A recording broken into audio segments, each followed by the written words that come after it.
Dear learners, this is Bilal Hussain back with a new lesson. In my previous video, I discussed verb, finite verb and non-finite verb. Today, I am going to discuss finite verb and its types. Before starting my video,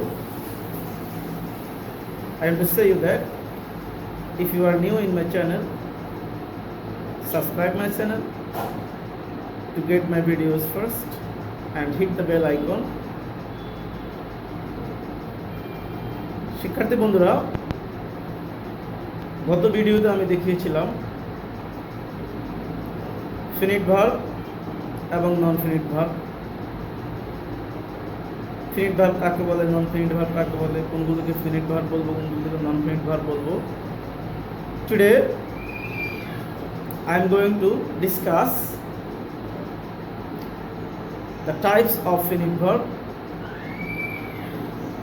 That means finite verb কত প্রকার হতে পারে এবং সেগুলো কি কি।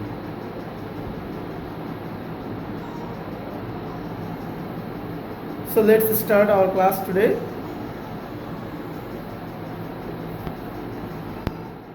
Finite verb and its types. Finite verb. Finite verb কে আমরা বাংলা ব্যাকরণে বলা হয় সমাপিকা ক্রিয়া। বাংলা ব্যাকরণে finite verb কে বলা হয় সমাপিকা ক্রিয়া। In English, finite verb is a verb that agrees with the subject, and finite verb is called an actual verb of the sentence. On the other hand, non-finite verbs are called not actual verbs of the sentence because finite verbs acts as an actual verb, মানে বাক্যে ভার্বের মতো কাজ করে ফিনিট ভার্বগুলো। অন্যদিকে নন ফিনিট ভার্বগুলো বাক্যের মধ্যে কখনো নাউনের কাজ করে, কখনো অ্যাডজেক্টিভের কাজ করে, আবার কখনো বা অ্যাডভার্বের কাজ করে। So what is a finite verb? A finite verb is a verb that agrees with the subject. তার মানে হচ্ছে ফিনিট ভার্বগুলো বাক্যের সাবজেক্টের সাথে অ্যাগ্রি করে।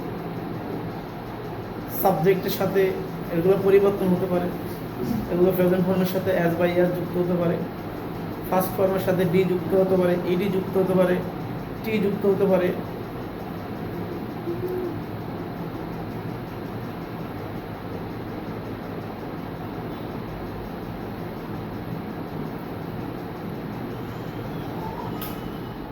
আরও কি হতে পারে বন্ধুরা, এই ভার্বগুলো 12টি টেন্সের মধ্যে ব্যবহৃত হতে পারে।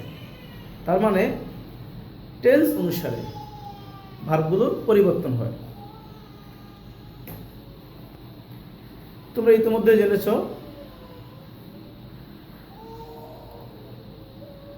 ভার্বগুলো বাক্যের প্রাণ। ভার্ব হচ্ছে বাক্যের প্রাণ। ভার্ব ছাড়া আসলে আমরা কোনো বাক্যকে গঠন করতে পারি না। ভার্ব হচ্ছে আমরা কোনো বাক্যকে গঠন করতে পারি না কি ছাড়া, ভার্ব ছাড়া। Dear student, actually I had been a technical problem with electricity.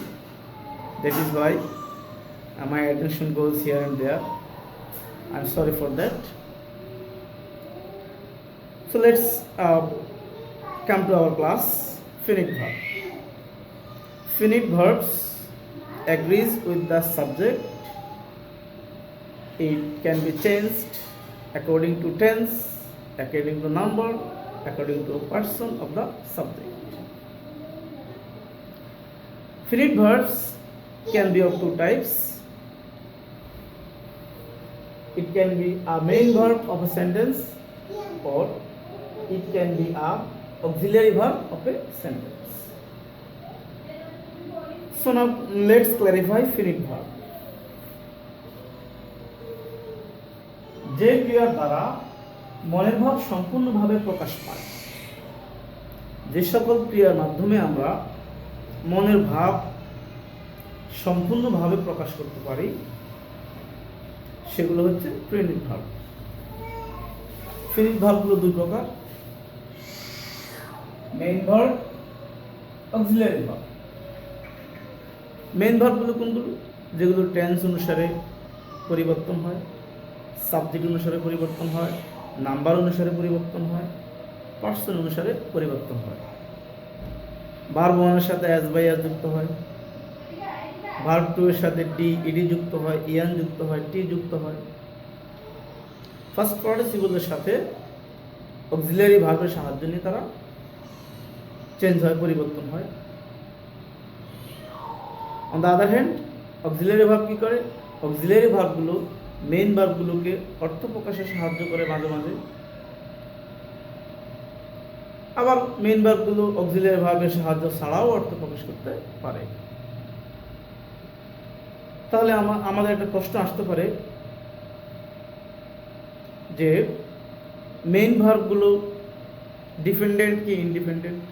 Of course main ভার্বগুলো ডিপেন্ডেন্ট, তারা অক্সিলারি ভার্বের সাহায্য ছাড়াও অর্থ প্রকাশ করতে পারে। কিন্তু অক্সিলারি ভার্বগুলো মেইন ভার্ব ছাড়া তাদের কোনো অর্থ প্রকাশ করতে পারে না। তারা আসলে অর্থ প্রকাশ করতে পারে না। তারা কি করতে পারে? তারা মেইন ভার্ব অর্থ প্রকাশে সাহায্য করতে পারে। সো ডিয়ার স্টুডেন্টস, মেইন ভার্বগুলো ডিপেন্ডেন্ট আর অক্সিলারি ভার্বগুলো ইন্ডিপেন্ডেন্ট। মেইন ভার্বগুলোকে আমরা আবার দুই ভাগে ভাগ করি। তার আগে আমি বলে দিচ্ছি মেইন ভার্বটা আসলে কি বাংলা। মেইন ভার্ব হচ্ছে যে ভার্বগুলো বা যে ক্রিয়াগুলো নিজেরাই স্বাধীনভাবে অর্থ প্রকাশ করতে পারে, নিজেরাই স্বাধীনভাবে অর্থ প্রকাশ করতে পারে, এগুলো হচ্ছে মেইন ভার্ব। অক্সিলারি ভার্ব এরা নিজেরা স্বাধীনভাবে অর্থ প্রকাশ করে না, মেইন ভার্বকে অর্থ প্রকাশে সাহায্য করে। তাও সব সময় নয়, কখনো কখনো মেইন ভার্ব অর্থ প্রকাশে সাহায্য করে, আবার কখনো বা মেইন ভার্বগুলো নিজেরাই অর্থ প্রকাশ করতে পারে অক্সিলারি ভার্বের সাহায্য ছাড়া।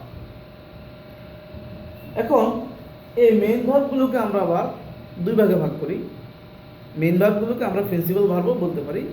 এই প্রিন্সিপাল ভার্ব অথবা মেইন ভার্বগুলোকে আমরা আবার দুই ভাগে ভাগ করি, ট্রানজিটিভ ভার্ব, ইনট্রানজিটিভ ভার্ব। মনে রাখতে হবে এগুলো কিন্তু finite verb, finite verb, main verb, তারপর আসছে ট্রানজিটিভ, ইনট্রানজিটিভ। এখন প্রশ্ন আসতে পারে যে ট্রানজিটিভ ভার্ব কি, ইনট্রানজিটিভ ভার্ব কি? আসলে এটা খুব সহজ, আমরা সহজে মনে রাখতে পারি। Transitive verb tax object or objects. It can take one object or it can take more than one objects. I have already discussed about direct object and indirect object in my previous videos. So transitive ভার্বগুলো কি? Transitive ভার্বগুলো হচ্ছে সেই ভার্বগুলো যারা object গ্রহণ করে। আর intransitive বা নন transitive verb কোনগুলো? নন transitive verb অথবা ইনট্রানজিটিভ ভার্ব হচ্ছে সেগুলো যে সকল ভার্ব অবজেক্ট গ্রহণ করে না। Now let's clarify, let's repeat our today's class again. Finite verb can be of two types, main verb and auxiliary verb. Main verb also can be of two types, transitive verb, intransitive verb. Now let's clarify the verbs with examples.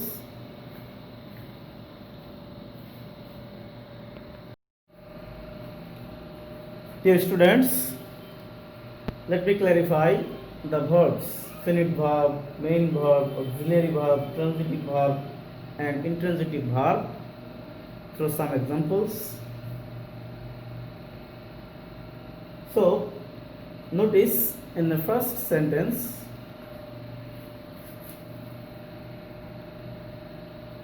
finite verb. You have already known that finite verb is a verb that is related to subject, tense, number and person. It can express ideas fully or it can express ideas properly.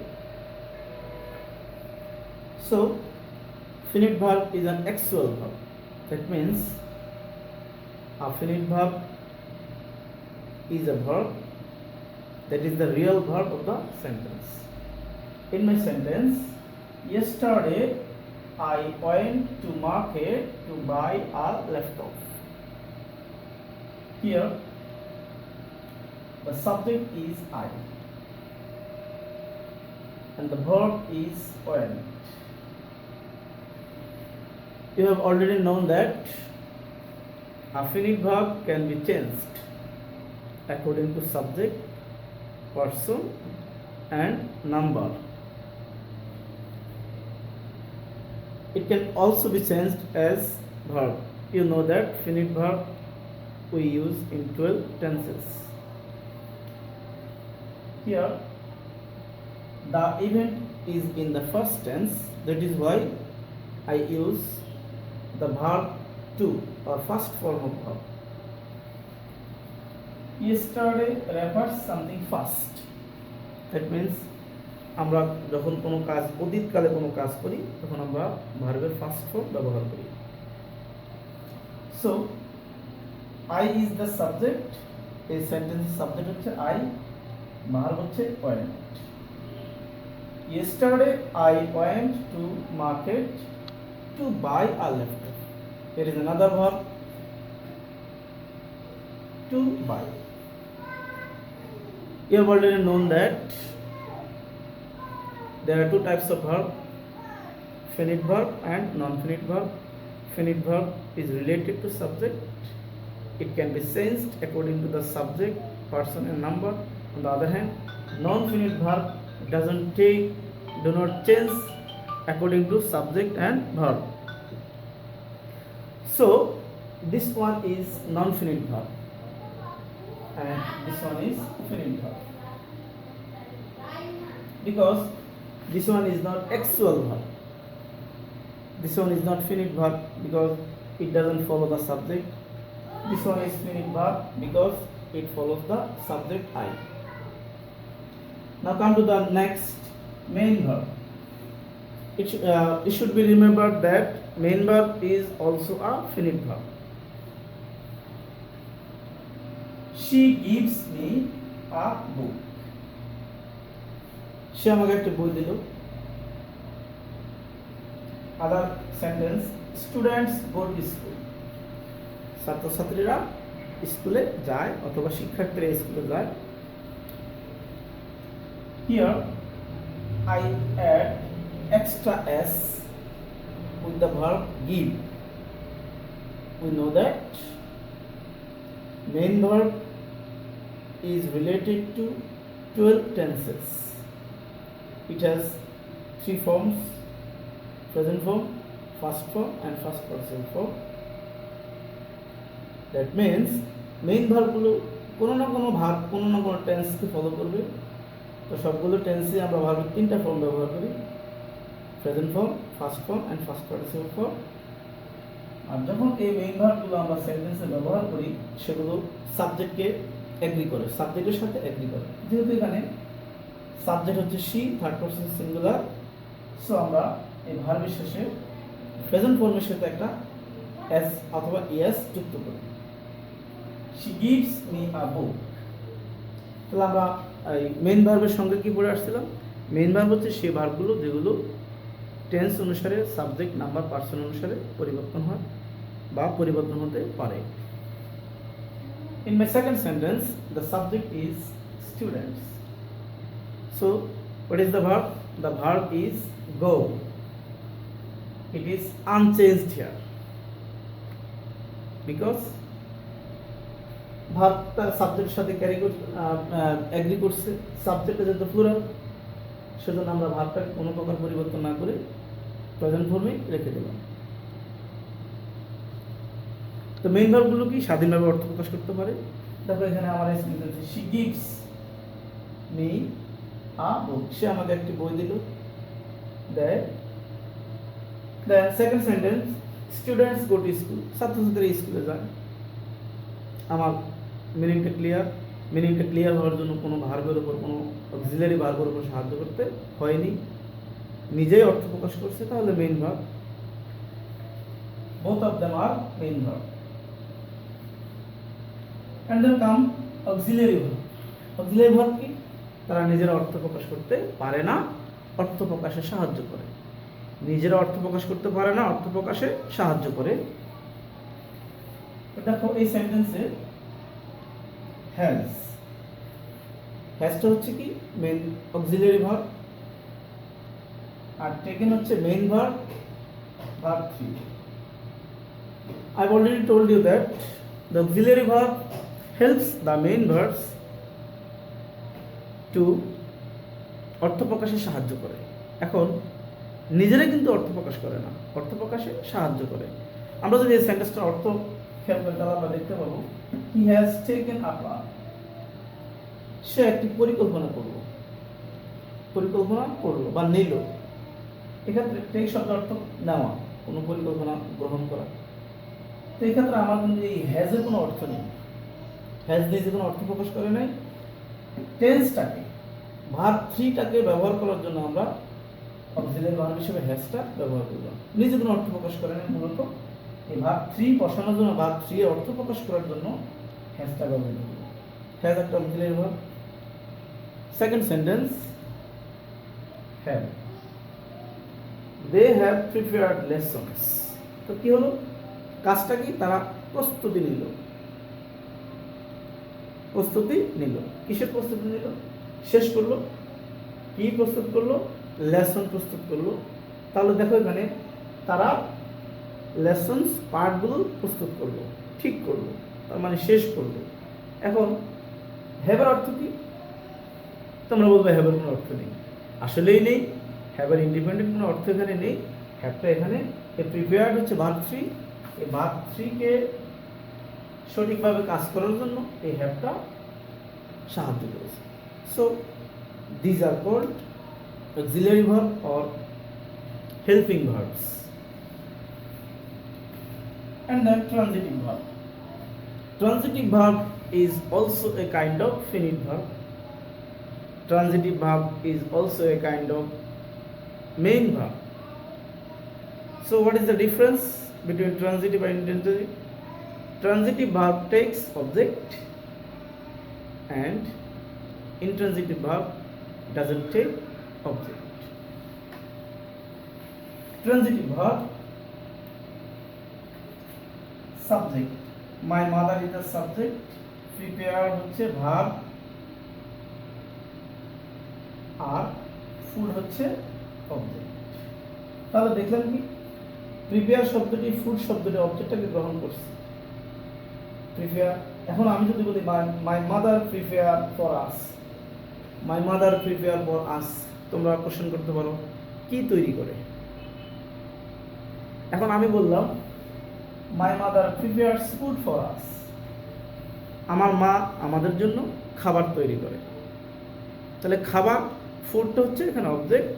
এক্ষেত্রে এই prepare ভার্বটা food অবজেক্টটাকে গ্রহণ করছে, that is why prepare একটা transitive verb. And then last sentence, intransitive verb. Intransitive verb কোনটা আমি আগে বলেছি, এটাও মেইন ভার্ব, এটাও ফিনিট ভার্ব। পার্থক্য হচ্ছে এখানে অবজেক্ট থাকবে না, মানে এই ভার্বগুলো অবজেক্ট গ্রহণ করে না, অবজেক্ট গ্রহণ না করেই তারা অর্থ প্রকাশ করে। My father works, subject verb, my father works, আমার বাবা কাজ করে, মানে আমার বাবার পেশা হচ্ছে, আমার বাবা যে কাজটি করে, যে চাকরিটি করে, সেটা হচ্ছে আমার বাবা কাজ করে ইনা কোম্পানি, একটি কোম্পানিতে। এখন তোমরা বলবে যে তাহলে এই অংশটি actually this is not object, this is other words or extension. হয়তো তুমি বুঝতে পারো কোথায় কাজ করে, এটা হচ্ছে একটা অ্যাডভার্ব, ইনা কোম্পানি, একটি কোম্পানিতে কাজ করে, কিন্তু এই সেন্টেন্স অবজেক্ট নেই। So dear students, I hope you understand the class, the video about finite and finite verb and the types of finite verbs. I repeat again, finite verb can be of two types, main verb, auxiliary verb. Main verbs also can be of two types, transitive verb, intransitive verb. Transitive verb object গ্রহণ করে, intransitive verb object গ্রহণ করে না। Main ভার্বগুলো স্বাধীনভাবে অর্থ প্রকাশ করতে পারে, auxiliary ভার্বগুলো স্বাধীনভাবে অর্থ প্রকাশ করে না, অর্থ প্রকাশে মেইন ভার্বগুলোকে সাহায্য করে। ফিনিট ভার্বগুলো কোনগুলো? যেগুলো সাবজেক্টের সাথে অ্যাগ্রি করে, যেগুলো সাবজেক্ট সেন্টেন্সের অ্যাকচুয়াল ভার্ব হিসেবেই কাজ করে, সেগুলো হচ্ছে ফিনিট ভার্ব, সমাপিত ক্রিয়া। So dear students and learners, that's all for today. I will be back with another lesson. Till then, stay safe. Assalamu alaikum.